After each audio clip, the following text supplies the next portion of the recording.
Shattered trust. It was a typical rainy evening, and I found myself staring out of the window, lost in thought. The rain always had a way of making me introspective, bringing back memories I thought I had buried. This time, it was about him, my first love, James. We met in college. He was charming, witty, and had a smile that could light up the darkest days. We quickly became inseparable, sharing dreams and planning a future together. I trusted him completely, believing he was the one. But life has a way of shattering our illusions. I remember the night I found out. He had left his phone on the table, and a message from a girl named Emily popped up. My heart sank, but I convinced myself it was nothing. Curiosity got the better of me,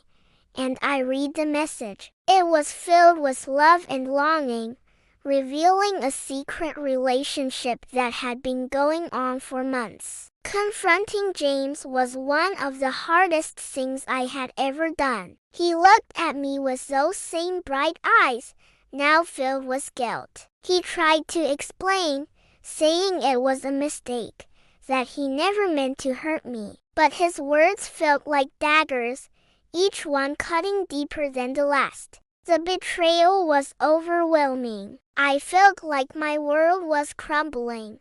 The trust I had placed in him shattered into pieces. We broke up that night, and I walked away, feeling a mix of anger, sadness, and relief. Months passed, and I tried to move on. I threw myself into work, avoiding anything that reminded me of him. Friends tried to set me up on dates, but my heart wasn't ready. The wound was still too fresh, and I needed time to heal. One day, as I was walking in the park, I saw him again. James was sitting on a bench, looking lost in thought. He saw me and smiled, but it didn't reach his eyes. He walked over, and we started talking. It was awkward at first, but soon the old familiarity returned. He apologized again, this time with more sincerity. He told me how he had realized his mistake,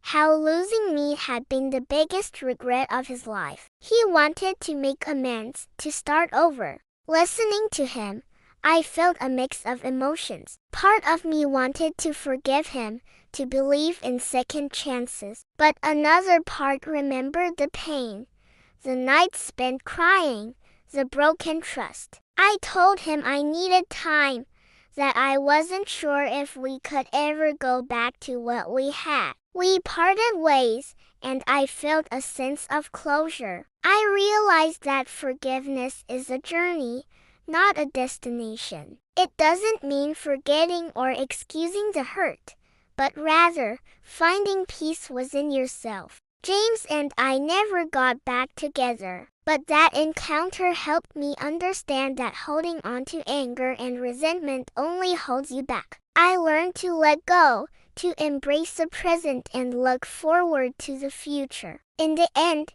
the rain stopped, and the sun broke through the clouds. Life goes on, and so did I, stronger and wiser, with a heart ready to love again.